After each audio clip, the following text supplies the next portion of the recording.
Hello, everybody. I'm Sean Reynolds from Sportsnet, about to be joined by Ken Wiebe from the Winnipeg Free Press. Together, we are Kenny and Renny, and this is the Kenny and Renny post-game show after a spirited game by the Winnipeg Jets against the St. Louis Blues. An interesting one. I don't know how much to take out of this one. It's a night where the Jets got the better on the shot clock. I thought they carried vast stretches of play, and yet I take a look at this game and there was a lot of opportunities for the St. Louis Blues. I thought that once again, I find myself doing this more and more often, but a shout out to the TSN crew calling the game.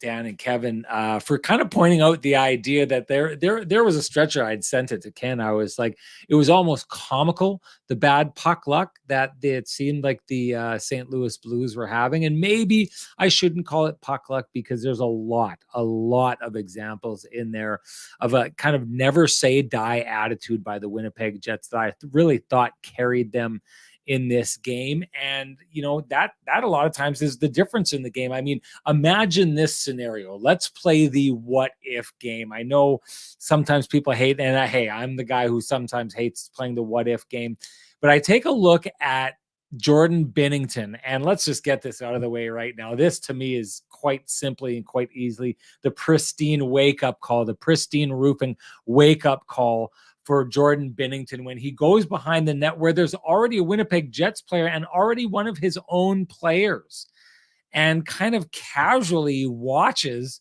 as the puck kind of gets turned over. And then the front angle of this is just so damning. He looks like he doesn't care to get back into the empty net that he's left behind.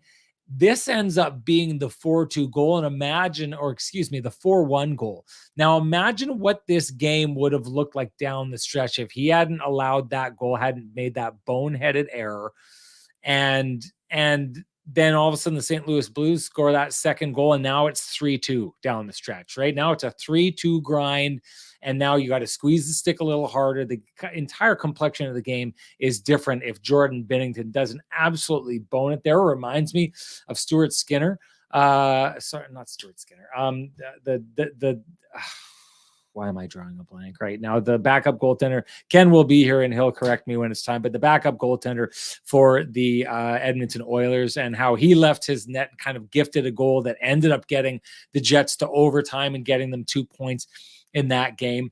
But these things don't happen if you aren't pressing, if you're not forechecking, if you're not on your toes, if you're not forechecking with speed. So as much as I want to take a look at this and say these are boneheaded plays, and yes, both cases they were, and yes, I find it damning that Jordan Binnington didn't try to get back into his net a little bit faster than he did, just kind of seemed to give up on the play.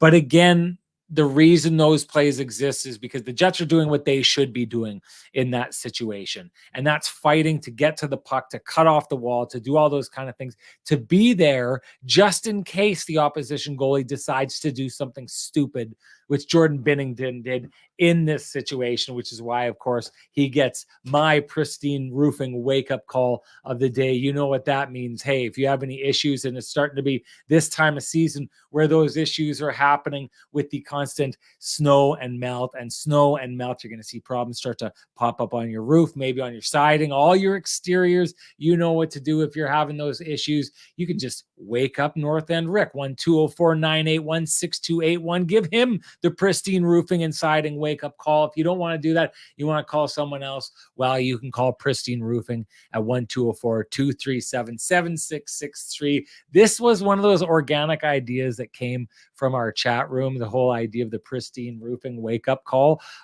It makes sense. It seems there's always someone in the game who deserves that wake-up call. But we'll get into the not only what the Jets did well there, but to bail out Connor Hellebuyck. This is a game where there's a lot of great examples for the keg save of the game, for the Kenny and Renny OGs, got you covered with the Johnston group. There's a bunch of them to pick from. We'll get to all those kind of things. But I did want to say, all those people out there, we were starting to see a little bit of nattering at Ken on X or Twitter. I'd still call it Twitter, for his take on pull Alex Iafallo off that first line because that line's not working. Break up the one line that is working. And what I find is, people we like to joke about, the divorce lawyer and all those kind of things. And soon enough, Kenny and Renny, you better believe, are going to have a divorce lawyer on the show or something like that. Some kind of sponsor, you better believe it. But I'll say this. The bedrock of every long-term relationship is working with each other, and make no doubt about it, Kenny and Renny is a long-term relationship. We've been doing this for a long time now. There's been a lot of times we've been at each other's throats on this show. A lot of times we've had each other's back. To be honest with you, behind the scenes, we always have each other's back. But just like in any relationship, like in your relationships with your significant others, hey, my relationship with Mrs. Renny, the important thing is when there is some kind of, disagreement or argument in the situation where it becomes clear and obvious that one of the two of you is right and correct, it's incumbent upon the other person to acknowledge, you know what, I was wrong, you were right. And we're going to see if Ken's going to do that in this situation. We're going to see if Ken's going to come out and be like, I don't know what I was thinking. Alex, I follow off the top. I don't know what I was thinking. I temporarily lost my mind. You were right, Renny. You were right. We're going to see if that's going to happen. We don't need to wait for it any longer, everybody, because it's about time to bring in the man with the best music in the business. Here we go, everybody. Here comes Kenny.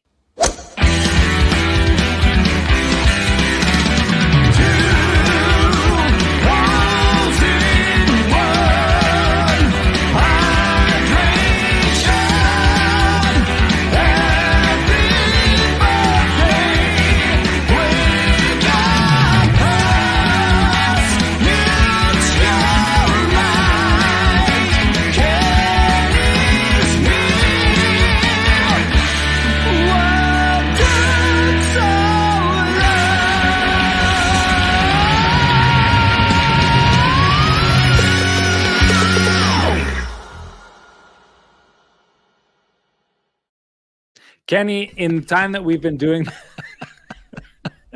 this is like one of those takes where like a Seinfeld special where you're gonna have to, no, sorry, I started laughing and now it's gonna take 18 takes. Sorry, buddy. Start again. I'm not the kind of guy to say I told you so, Ken. You're not, right. So I'm not going to. I'm going to let the chat room do it for me. I think they've got that well in hand. But Ken, you can start there. You can start wherever you want. I thought it was funny. Hey. I mean, it's one of these nights where if it goes in a different direction, and I don't think, well, I don't know. Maybe Alex Iafallo was sitting there late at night and he clicked. He was on the road. He had a couple of days and he was watching Kenny and Renny and he said, "What? Kenny, are you serious?" And then came out and did what he did there. Or maybe Mark Scheifele and Kyle Connor listened to Renny and said, you know what? He's right. We are good at hockey. We should just go out and score more goals and set up more goals. Maybe that happened. Either way, I'm not going to blame it on you. I'm going to give Kenny and Renny, the podcast, credit for turning around the first line tonight. Ken, is that what you saw out there? Hey, we always tell people that we keep the receipts, so I'm glad when other people keep the receipts also. I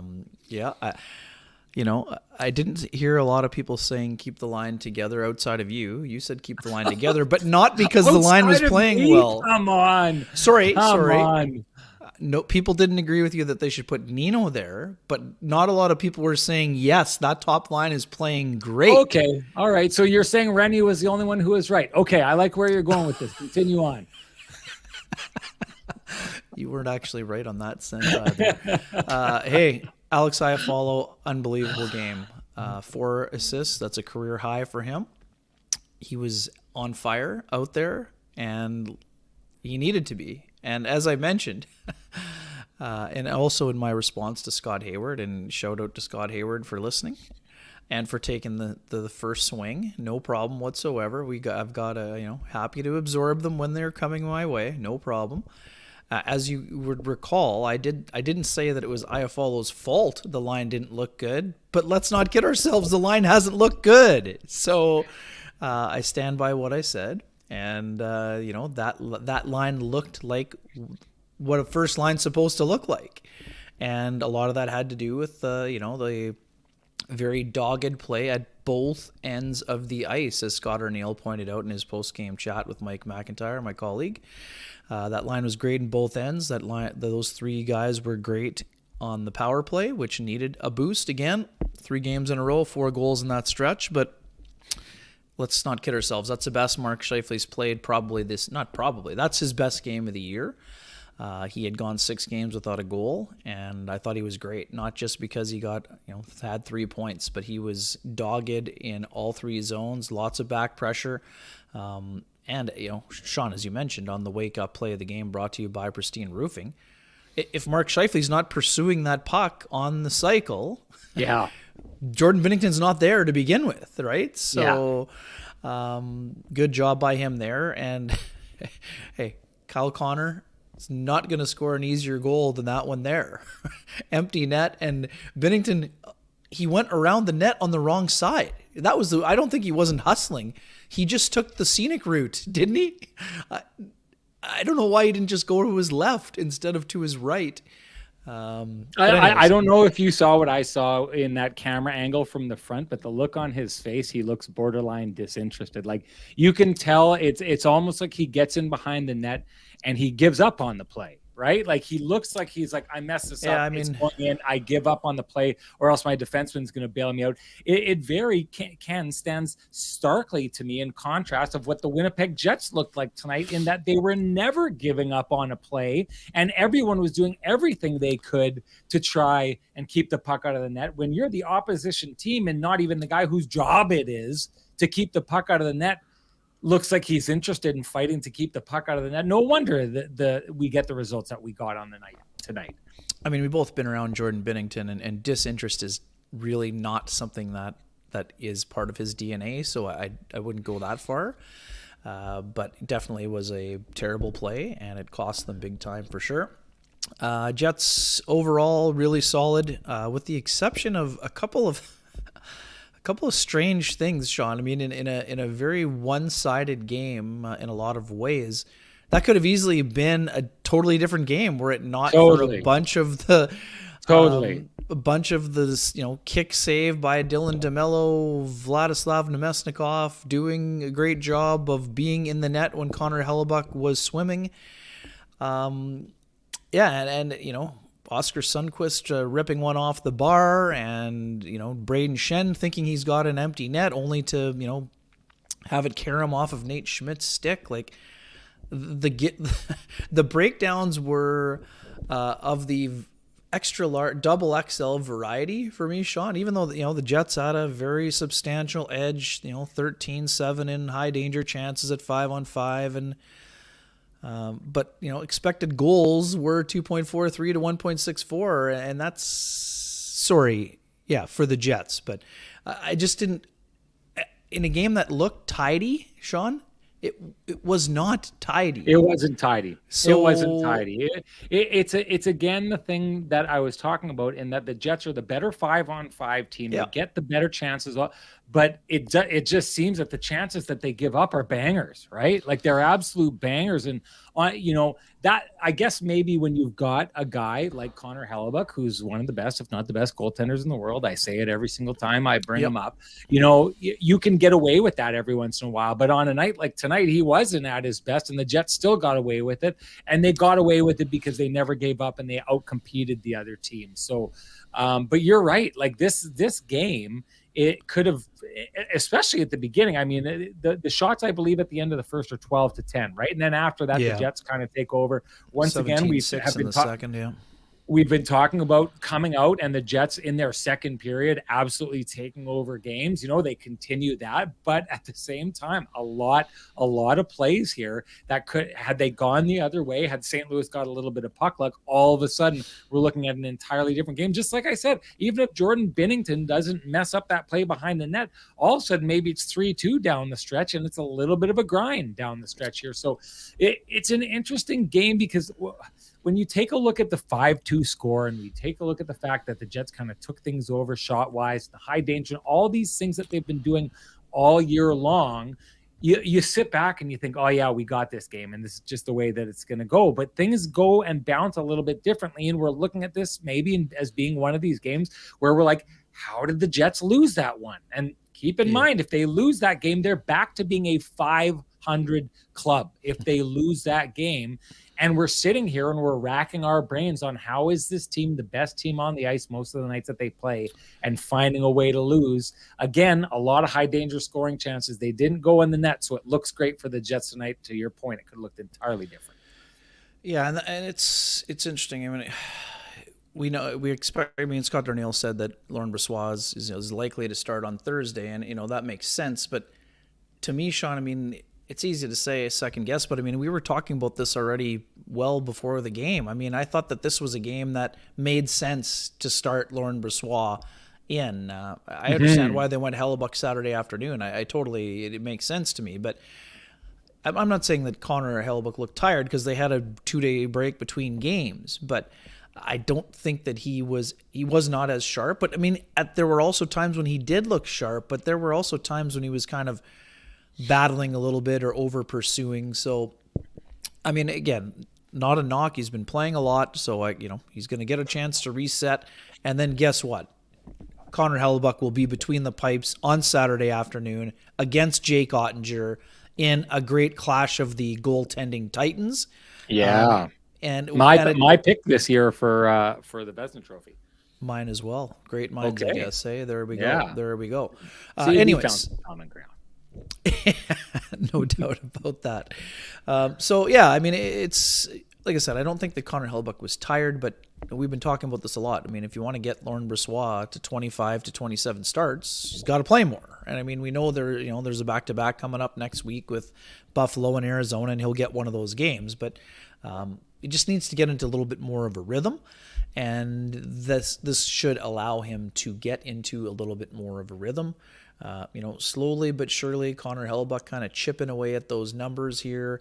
Like already 10 starts, like 10 out of 12. That I understand that the spacing has allowed him to play 10 out of 12, but I do think it's important that in order for Laurent Brossoit to get into a bit of a rhythm, he needs to play a little bit more, and I expect we're going to see him now in a little bit more of a rhythm here coming up as the games get a little bit busier. In terms of the team defense, like there were a lot of things to like about what the Jets were doing, but then there were a couple times where they were a little bit loose in transition. There were odd man rushes and all of those things that, when the Jets, with all due respect to the Blues, who play very hard on most nights, you play against a more skilled team. Some of those are in the back of the net, and then you're wondering what's going on here. Instead, the Jets dug deep, found a way to get it done, and they're feeling good about themselves, taking 2 out of 3 points in the majority.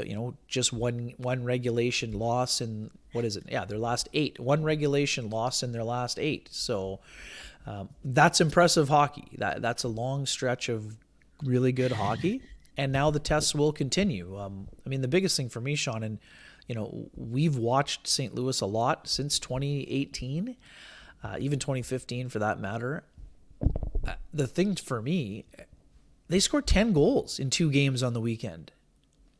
How? Like, based on what we saw today, I guess they must have used them up because they were struggling to score goals when we saw them the last time in Winnipeg, and today obviously they didn't have a lot of finish on their plays as well, and quite frankly, but no, I mean this is a night where they could have ended up with 5 or 6 goals, like we're talking, right? Sure, but I mean, I also didn't like the Shen goal, quite frankly.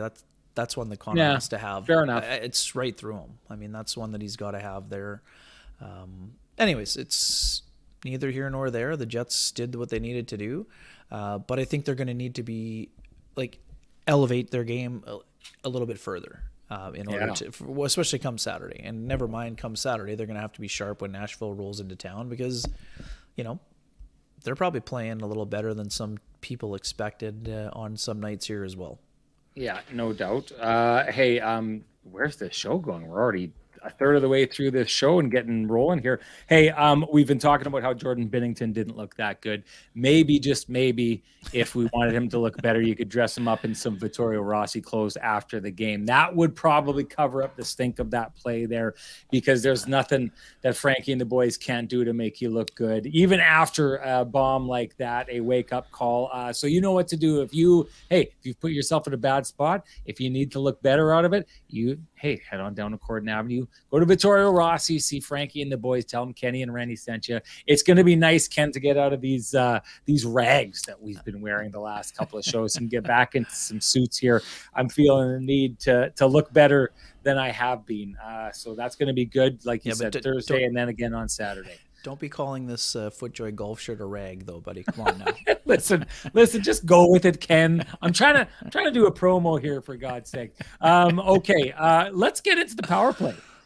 I want to take so I'm just going to take I'm going to start with this one. I'm going to start with the ball on this one and see how far I can run it down the field. You'll notice a couple shows ago, I believe it was their last game in Winnipeg before they left, I said I'd seen signs of this power play starting to turn itself around. I'd said a couple times, like if Kyle Connor starts hitting the net with a couple of these things, they're going in. What I meant at that time was Kyle Connor was getting looks, right? The Jets were at least starting to open up some looks. But what they needed to do to open up those looks is they needed to create chaos at the front of the net, right? Well, we've seen that happen. This is their third straight game with a power play goal now, Ken? Yep. 4 in 3 games, yep. Well, here's what I saw tonight. Now, I know I got a text from Scott Billick, and I don't want to his take. I don't want to steal his takes. I'm always very careful if I have conversations outside of the show before I bring them in. I think Scott would be okay with me talking about this. He doesn't see a lot of difference between the power play now and the power play before. He says the difference is, Connor's taking some shots and they're going in the net. Fair enough, right? Because one of the shots that we saw him put in the back of the net was a double redirection off guys in front of the net, which I had said, these are the kind of goals that you need at this stage. Tonight, again, same thing. He kind of looked surprised that he scored. It redirects in off the stick, I believe, of the St. Louis defender. But the fact of the matter is Nick Leddy is not so far up that he's shutting that Kyle Connor needs to shoot around him. Do you understand what I'm saying? The closer a block is, the closer a blocked shot is, the closer you are to the puck carrier, the wider the shooter has to shoot to get it around you, right? So in that situation, Nick Leddy is sunken in enough that Kyle Connor can take a shot that is just off to the side of him, ends up hitting his stick, but that's still going to go on the net because Nick Leddy is deep enough back that Kyle Connor can take a shot at the net. Well, why is that? It's like that because before that, you get this passing play where he is up top. They cheat on him to keep him from shooting. He throws it down to Alex Iafallo. And now comes the important part. Mark Scheifele leaves the boards and goes crashing to the front of the net, gets the pass across, and puts it into the back of the net. You've got to make the defender respect the fact that you can get to the front of the net. Mark Scheifele gets to the front of the net. Nobody covers him. Boom, it's in the back of the net. So now the defenders have to sit back and they need to protect the front of the net. And that's what's opening up the shot for Kyle Connor. I said it a couple days ago or a couple of games ago. I thought the Jets go check the receipts. This is another receipt checking time if you want to go do it. But I'd said that because what I was seeing is the Jets creating chaos in front of the net for the first time in a long time and just getting the puck there.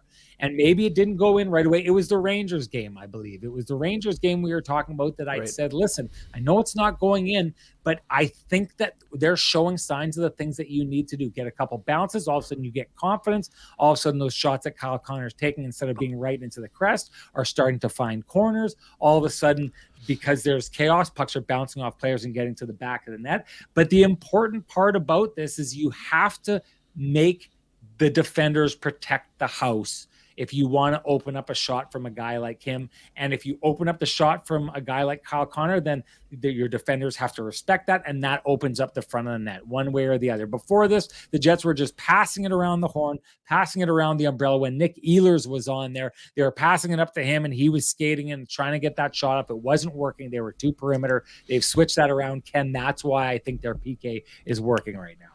Yeah, no doubt the puck movement was better, I think that Leddy kind of got himself caught in between. His body was not in the lane, his stick was in the lane, and you could tell both by the reaction of Jordan Binnington, who didn't really react the way you normally would in a normal one-timer. And then you saw Leddy kind of like slump because he's like, oh, I either have to block that or get out of the way, basically, is what happened there. But yeah, I mean, the first goal by Scheifele is really good. You have the interchanges with Morrissey and Connor. You have quick movement down low, and you, for the first time this year, that cross ice backdoor play from Alex Iafallo to Mark Scheifele was available to them. But the reason it was available, Sean, goes back to the start of that play. Iafallo's not just standing static in front of Jordan Binnington. He's in front of Binnington. He slides down to provide support to Kyle Connor, and then he drives at the net, and then he sees Mark Scheifele read that play, comes in, and then the one-timer is available. It was very impressive, the movement there. That play's not available often, but it's going to be available. We saw it a lot last year, Sean, and you would know this, when Pierre-Luc Dubois would walk out of the net and try to jam it home. Now, sometimes that's going to work and you might score, but that play has to be made in order to open up the backdoor pass. So, yes.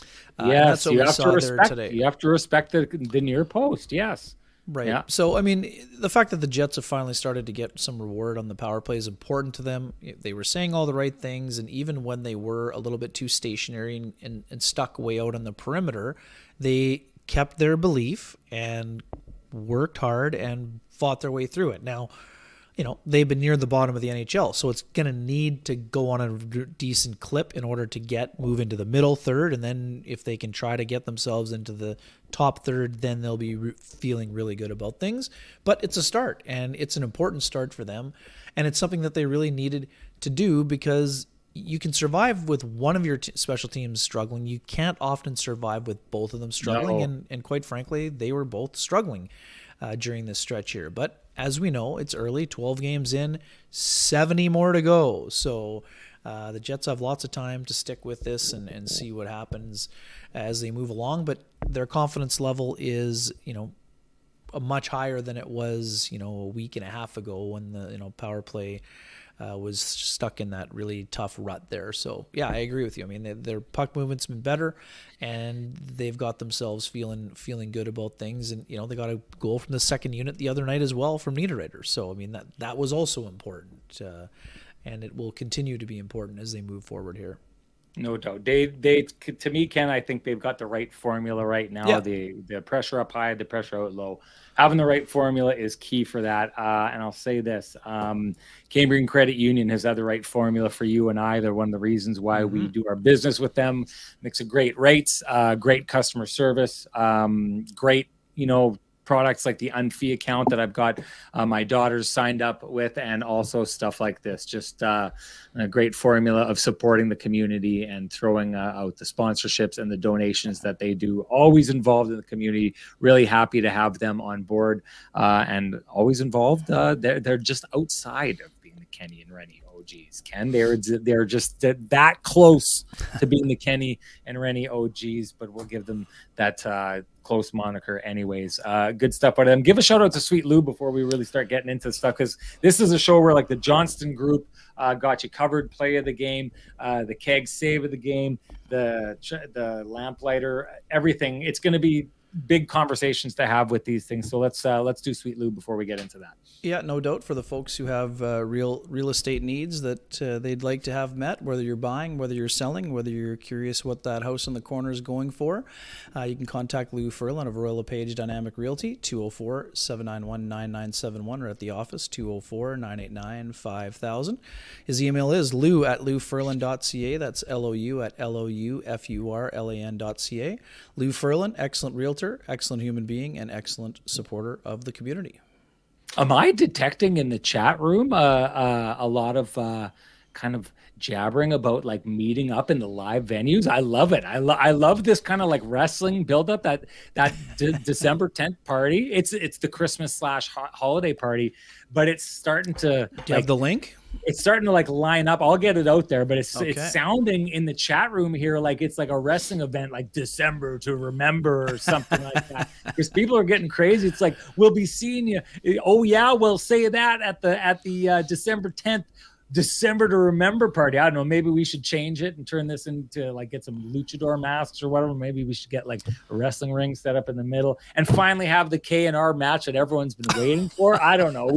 We'll bat around some ideas. We'll see, but I'll have it out there. Just a reminder. We'll get it into the chat room, everybody. But December 10th at Trans-Canada Brewing Company, we're having our holiday / Christmas / December to remember party, and we're doing it in the big room. If you haven't been to a Kenny and Renny event at the big room in TCB, you'll absolutely love it. And you'll love it because by getting your tickets, you get your first drink for free, and it's all the pizza and all the appies that you can eat, and a live showing of the K&R show. People have already started lining up, getting tickets. The rest of you, what are you waiting for? Get on it as well. Okay, let's get on to this. Start off with the Johnston Group got you covered play of the game, Ken. I've got the perfect one.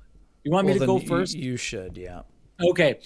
The perfect, because I think this is just like the Johnston Group, right? Like just when you've got the Johnston Group in your corner, something goes wrong, they got you covered there. But then something unforeseen happens and they got you covered there. There's layers of them having you covered, the Kenny and Renny OGs. And that one Nemesnikov block on the empty net. I mean, Connor Hellebuyck is nowhere to be found. And is it DeMello who's the first line of defense? He was. Who tries to take away the empty net, and the player manages to get it by Dylan DeMello. So not only does Dylan DeMello have Connor Hellebuyck covered in this situation, but then Vladimir Nemesnikov has Dylan DeMello covered in this situation. This is like the got you covered squared, which makes total sense. I just absolutely love this play, and I think we do need to dig into that before we get into it. Okay, I'm not even, let's just get into it now. This is a hallmark of a Rick Bowness coach team, and the Rick Bowness coached Winnipeg Jets is this compete level. You want to see how many times it's happened this year that the Winnipeg Jets have bailed out Connor Hellebuyck in this situation. And yeah, I think it was Kevin Sawyer on the broadcast pointed this out, or maybe it was Dan Robertson, but pointed out, or no, I think it was actually one of the intermissions. But the idea that Connor Hellebuyck has been bailing out the Winnipeg Jets for years, and we all know that to be true.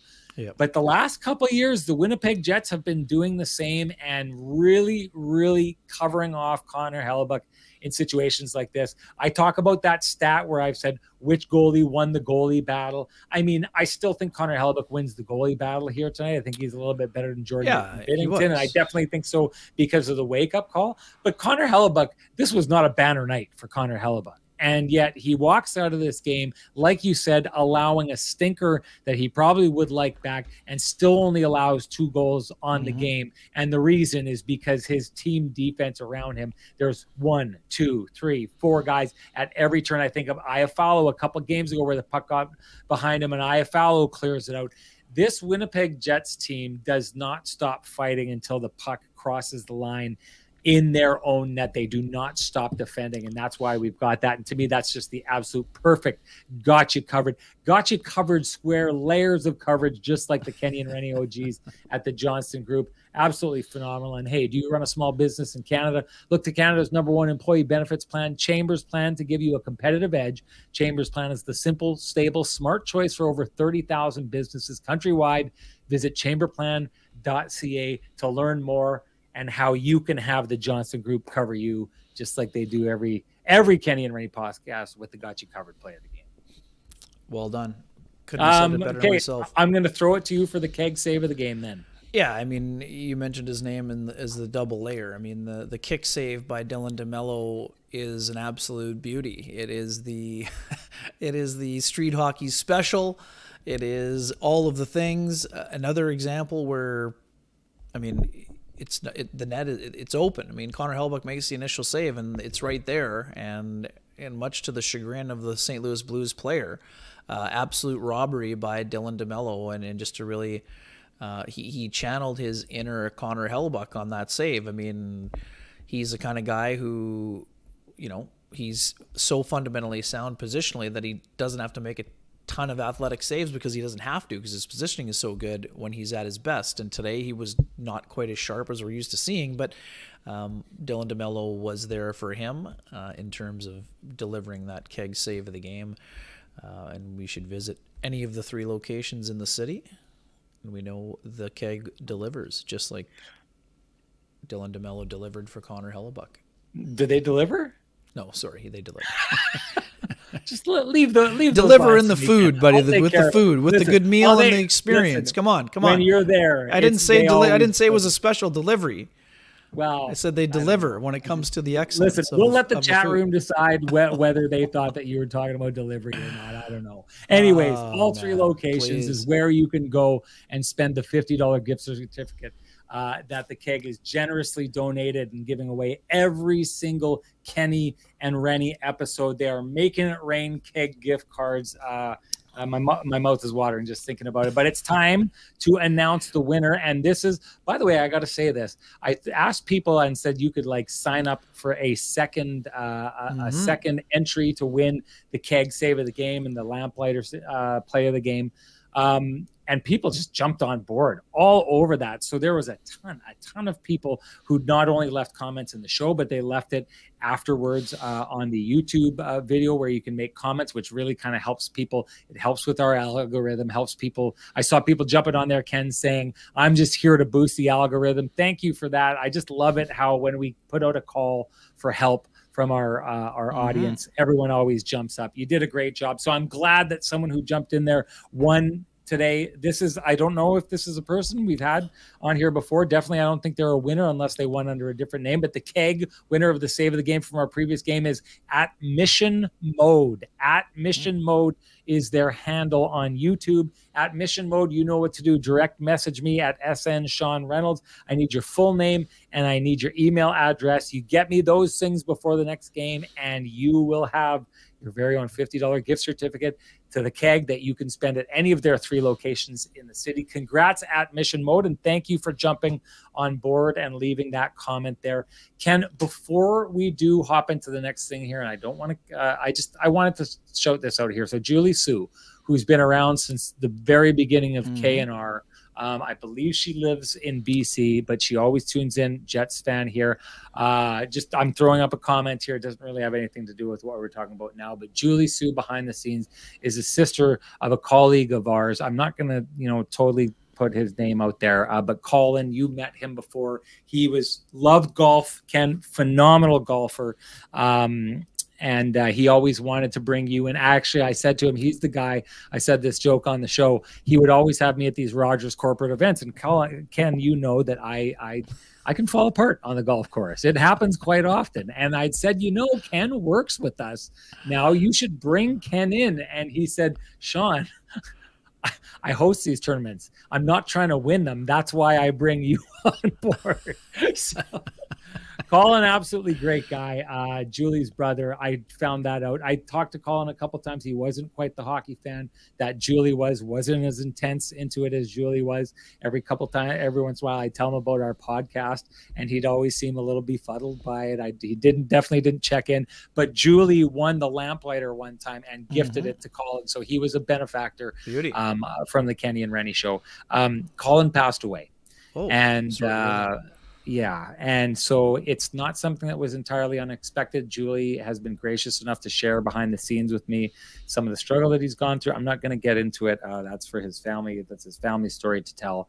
I just wanted to say every interaction I had with the guy, I left having fun and feeling really valued. He was a high up with Rogers. Really, really great guy. I'm sure it's a hard time for Julie Sue, and I just wanted to say our thoughts are with you.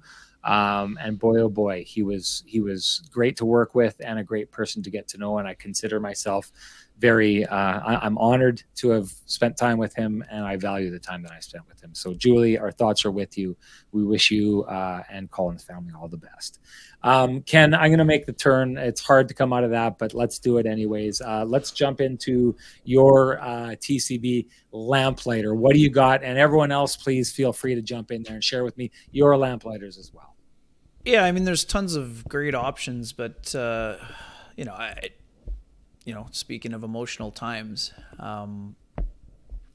Neil Pionk, I know he's not the only one on the team. Obviously, there's a bunch of Jets that have played with Adam Johnson at various levels, dating back to, Sioux City of the USHL and, Minnesota Duluth and the Ontario Reign of the American Hockey League. But, I mean, Neil Pionk, he was, as we mentioned on the last show, gracious enough to share his heartbreaking story with Mike McIntyre, my colleague on this road trip. And Neil spoke at the celebration of life. I know some folks tuned in on the live stream, and we know how emotional he has been.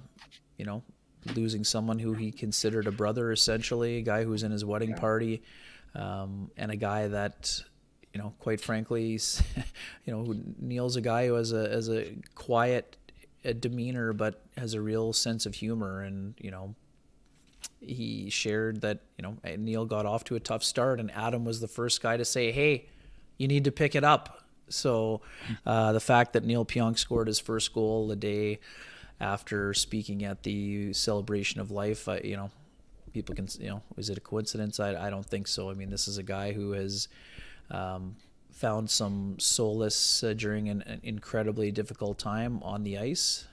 Sean, we both know a lot, a fair share about loss, and if this is helping Neil in the healing process, good on him. And you could tell by his reaction and from his teammates' reaction that it meant a lot, not only to Neil but also to his teammates who know that Neil and all of the people who know Adam and all the people a lot of people in the hockey world, whether they knew him firsthand or second degree of separation or whatever, but that Neil Pionk goal was an important one for him, important one for a lot of people in Hibbing, Minnesota, and it's my easy choice for the lamplighter on a night where there were tons of impressive goals. Ken, you handled that really well. That was really well done. You're a classy individual, and it's moments like this. There's a million moments like that, but moments like this, I'm proud to call you my partner and be doing this with you. Well done. I'm going to transition it and say that's Ken's very eloquently put lamplighter of the game. I couldn't agree with him more. You don't have to agree with him, but what you should do is you should share with us your lamplighter of the game, your favorite goal of the game, because if you do so, you automatically enter yourself to win a Frosty Delicious 8-pack of Lamplighter Amber Ale, brought to you by our friends at TransCanada Brewing Company. If you can't wait for Kenny and Renny to gift you your very own 8-pack, well, why don't you head on down to TransCanada Brewing Company yourself. Join them in their tap room, where we will be having our December 10th Christmas/holiday/December to remember party at 11290 Kenniston in the big room. It's going to be great. But you do that. You share with us your hashtag TCB, hashtag lamplighter of the game, and you're automatically entered to win, just like this next person who won. And I think that this is a first-time winner as well, although I recognize the name from the show. The lamplighter goes from last show to TK. Capital T, capital K. That came out of our chat room. I've seen TK in there quite often. I don't think I've seen TK today. So you know what to do, TK. Direct message me at SN Sean Reynolds. Send me your full name and an email, and I will send you a voucher for your very, very own Frosty Delicious 8-pack of Lamplighter Amber Ale, the Nectar of the Gods, brought to you by our friends at TransCanada Brewing Company, who will be hosting the KNR December 10th December to remember party. Get your tickets, everybody. It's going to be a banger. Okay, Ken, I wanted to move on to the idea of what the Winnipeg Jets have been doing to the Central Division so far this year. And I believe this is a continuation of what they did last season as well. But what I really liked about the tail end of this road trip is they go into Vegas.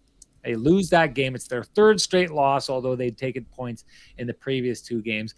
And then they walk into Arizona. And it's one of these situations where, hey, lose to Arizona, and all of a sudden we're behind Arizona. All of a sudden, Arizona is the third place team in the Central Division, and the Winnipeg Jets are clinging on to that 8th place spot.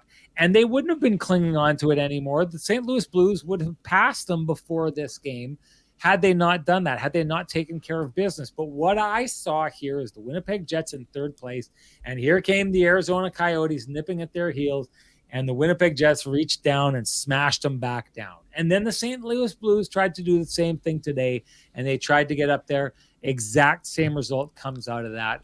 They're going to have similar challenges going forward against the likes of the Nashville Predators, maybe even Chicago. I think Chicago is probably a team they don't have to worry about too much.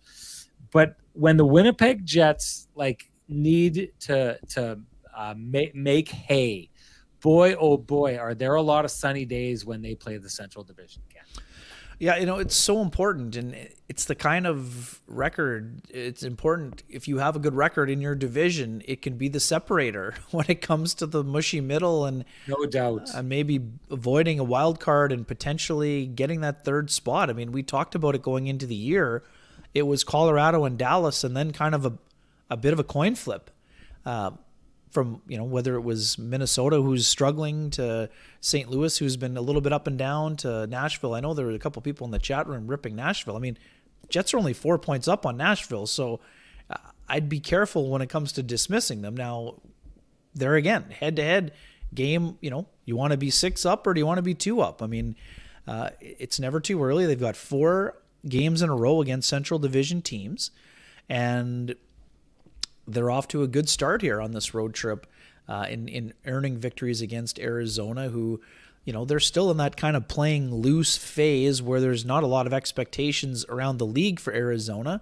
They caught some teams by surprise, and man, they were outside, they were ahead of the Jets going into that game on Saturday. So, Nashville, they have their issues. I'm not saying they're a great team, but they have a Vezina caliber goaltender in UC Saros, and they're trying to reset their culture with Andrew Burnett behind the bench and Ryan O'Reilly coming in. So, they're going to be a test. The Jets shouldn't take them lightly.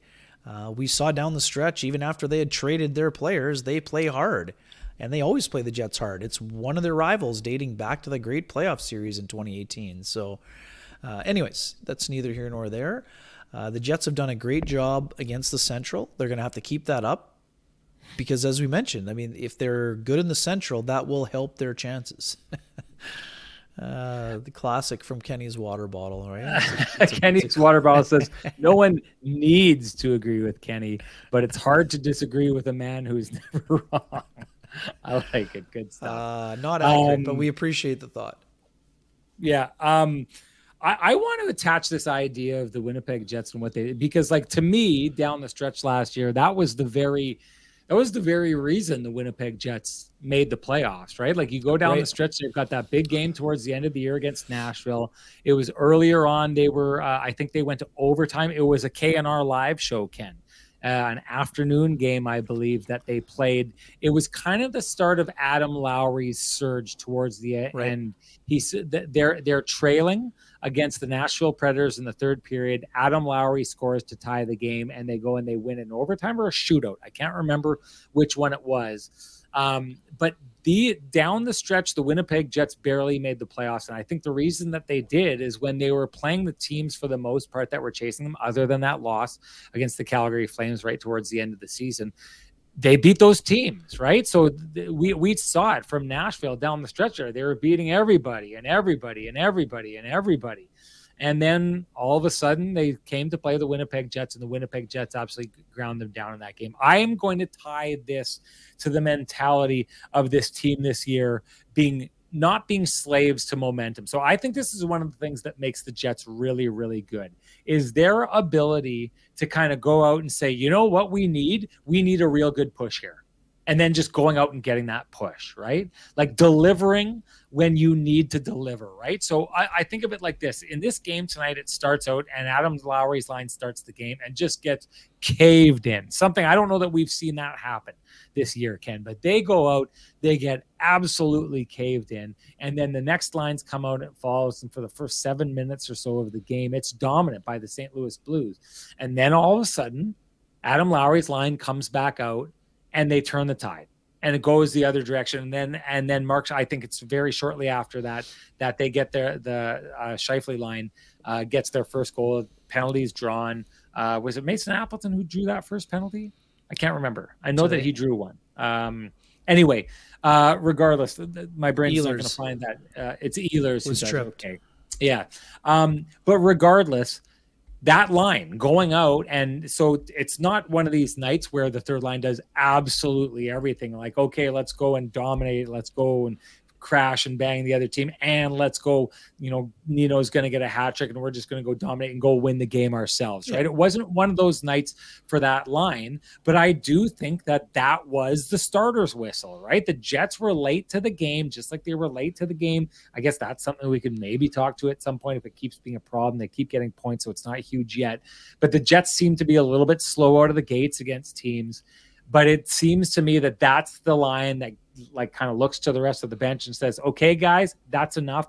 Let's get going. And I don't know if it's a head coach who's saying something to them and they're doing it, but I like the Jets' ability this year to deliver when it's time to deliver in a game. They don't disappear at a time of the game where it's at where they need to be there. They're present when they need to be present. And I think that extends. So that's the micro level. On the macro level, that's them going into a game against division rivals and being like, we need this game, guys. Like, we need to go out there and we need to make sure we have the kind of performance where whatever we do, we come out with the victory. And so they do that against the Arizona Coyotes. They've done it twice now against the St. Louis Blues. It's going to get different, right? Because the real heavy hitters, in the Dallas Stars and the Colorado Avalanche are still to come. Nashville, I would think, is probably the biggest grind. I know St. Louis was having success before this. They just play so loose to me, Ken. I feel like the bottom's going to fall out on them. That's another receipt people can check. I made look foolish saying that in the future here, but both games against the Jets, I think you and I haven't been overly impressed with the way they played the game. But just back to that final point, I just want to hammer home. The Jets, when the Central Division comes rolling into town, the Jets are like, we know that these games mean more than every other game, so we're going to make sure we have what we need tonight to compete and to win in these games. And tonight, to me, is just another example of them doing that. Yeah, and again, this is not a shameless plug here, but Mike McIntyre, my colleague at the Winnipeg Free Press, sat down with Adam Lowry today after the morning skate and talked a lot about what the first couple of months here have been like as captain. There's been a lot going on for the Jets, Sean, on and off the ice, a lot to deal with, and some emotional things, and he shared some really great things. So it's already up at winnipegfreepress.com. Check it out. You won't be disappointed. But man, I mean, he's doing a great job on and off the ice, I think, Sean, and you hit the nail on the head there. And I think too, another important thing today, the fourth line, another important game for the fourth line. I thought overall, Kupari, still looking for that goal, but pretty involved. 4 shots on net. He was 10:57. David Gustafsson 10:23. And Morgan Barron 12-19. I mean, obviously we know that Barron's a little bit more involved in special teams on the PK there. But yeah, I mean, fourth line being involved is important for the Jets. And we talked about it a ton. Getting them over, double digits in minutes, that is impressive. And they got to keep doing it to help tax, don't overtax their top guys. Important, even if it's an empty netter, I don't care about that. Cole Perfetti, 7 points in his last 7 games. It's just his second goal of the year. But for all the people saying, oh, well, Cole's got to shoot, got to score. Cole Perfetti currently tied with Connor McDavid in goals on the season. Now, we don't expect that to last. I'm just saying it's important to remember that, take some time.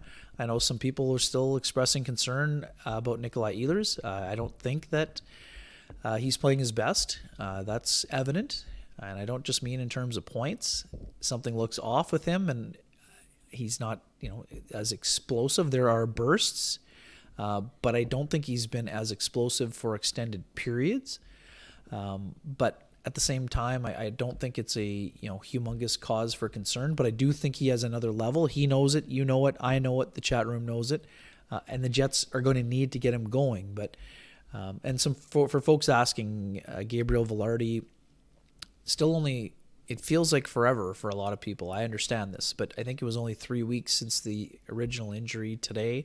I don't think he's going to be on the ice in the next little bit still. I think it'll be another probably a week before he gets on the ice. So his return is not imminent. So it's still going to be important for the Jets to have some more continuity and get those guys rolling and keep rolling 4 lines overall. Hey, I wanted to kind of challenge you a little bit on the 4th line there and the chat room here, because everyone seems to be pretty happy with it. But I mean, at this stage, 12 games into the season, Kupari with 1 point, Morgan Barron with 3 points. Are they producing enough of offensively? Like at this stage right now, someone pointed it out. The Jets have been very good, a team at the idea of like, okay, at the right time, the 3rd line shows up and they win this game. Tonight, the 1st line shows up. A couple games ago, the 2nd line kind of jumped in. Like you'd said, Cole Perfetti starting to pick things up here a little bit. But, when I watched that 4th line start off against Adam Lowry's line from the St. Louis Blues, that was one thing. That line caught my eye, and it actually caught my eye both games that they played. Now, I don't think the St. Louis Blues are going on and winning a cup or anything like that, so I'm not going to be boasting about their 4th line prowess or whatever. But at this stage, wouldn't we have expected the 4th line to have done more offensively by this point of the season? And shouldn't we have expected them to do more offensively by this point in the season? I mean, I understand that Cole Perfetti set up both of Gustafson's goals, but I mean, 4 goals in 12 games is. Do you think the 4th line should have more than 4 goals in 12 games? I mean, that's not a. Well, I think you just kind of made the point there. Like when their center has 1 point on the season, I mean, that I think is more of an indication of what the 4th line is doing than Cole Perfetti. I mean, it's just a feeding the shift. puck over. I mean, it was just happened to be right, which means that line is able to produce only when someone from a different line gets on there. I mean, it's 12 games. I still consider 12 games to be a fairly small sample. I mean, could they produce more offensively? Yes. But, it's a small sample, but I'm just, I guess, I don't know. Yeah, you have no concerns. You have no concerns about this line's ability to generate the necessary offense that you would expect from them as the season wears on. Well, I mean, they could produce more, no doubt. I mean, I think that Morgan Barron could grow into a double-digit goal scorer quite easily, but right now he's going to have to increase his pace in order to do that. I would say that if that 4th line was getting scored on a lot more than they've been scoring, Sean, then maybe yes. But, I mean, today you have a great example here. So if the St. Louis Blues are playing their 4th line against Adam Lowry for a lot of the game, as they did, yes, later on, they switched to Kyrou because they needed offense.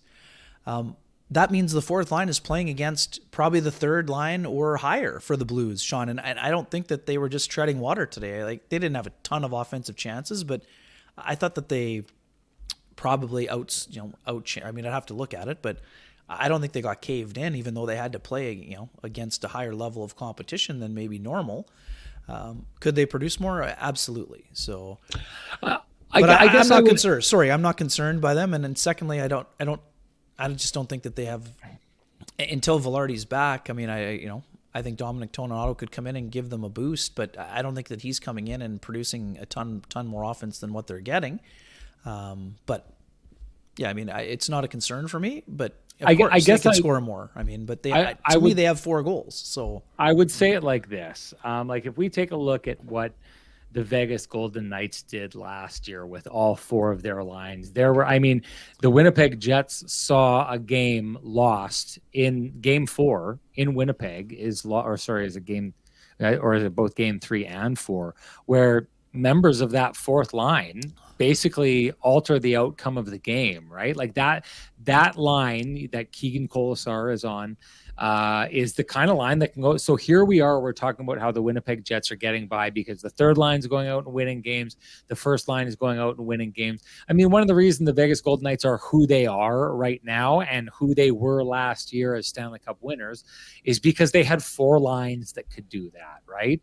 And it wasn't just in that first series against the Winnipeg Jets. They did it again against the Edmonton Oilers. They did it again against the Dallas Stars. Like those lines, never mind, well, they didn't get caved in. That fourth line goes out and caves other teams in and puts the puck in the back of the net. And so I guess maybe lamenting or worrying about where the fourth line is at this stage is a pointless exercise because at some point Gabe Vilardi is going to come back and that, eventually the trickle down effect is going to have an effect on that fourth line. The fourth line always looks very different when you get down the stretch. But I guess my counter to all of this is hockey is never as loose as it is at the beginning of the season. And yes, 12 games is not, even though it's over, I don't know what we're talking about, 15% of the season, 12 games is.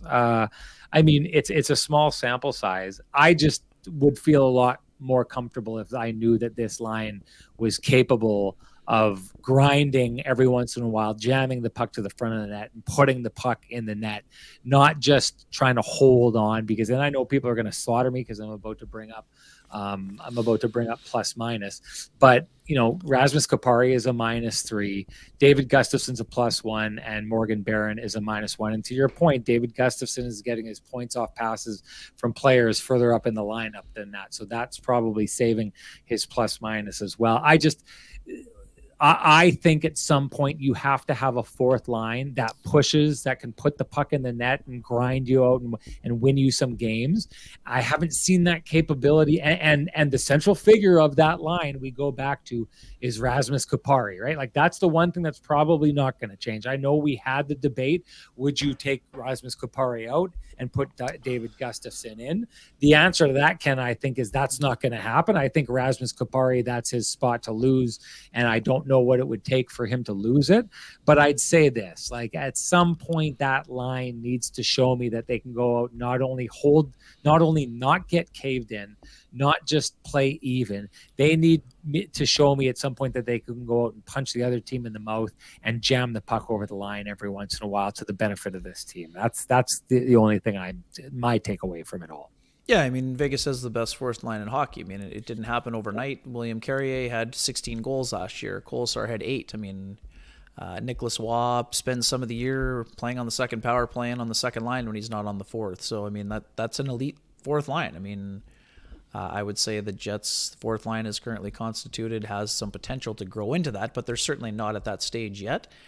But at the same time, Kupari had 4 shots on net, and I think he did exactly what you asked him to do when he came out from behind the net today on that one play. So we've talked about this from the beginning. Kupari has shown signs of getting to the right spots, but he hasn't shown any finish yet. So will that change? And if he gets 1, will he get 5? That's up to him. We don't know it until we'll see it.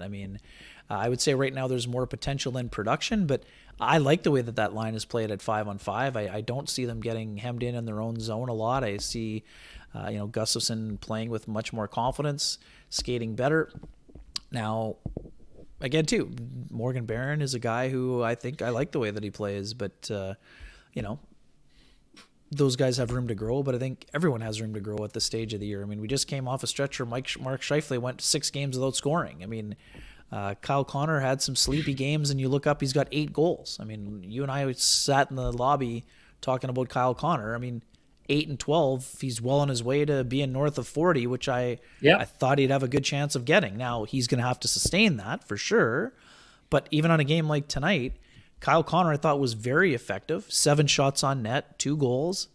8 goals in 12 games, hard to get. I know Austin Matthews is off to an unreal start with 13, but Kyle's in the discussion for the Rocket Richard Trophy right now. So, and what, Scheifele's up to 5 or 6. It's, I think they're scoring enough, but they have room to grow. We've said this before, there have been tons of games where the Jets haven't had 3 out of their 4 lines going, at least in terms of producing offense. So I think there's another level for them to reach. Defensively, their team defense, I think, is improving. Julie Sue mentioned Nate Schmidt. I mean, Nate had a tough moment. He had his stick lifted by Robert Thomas on the first goal.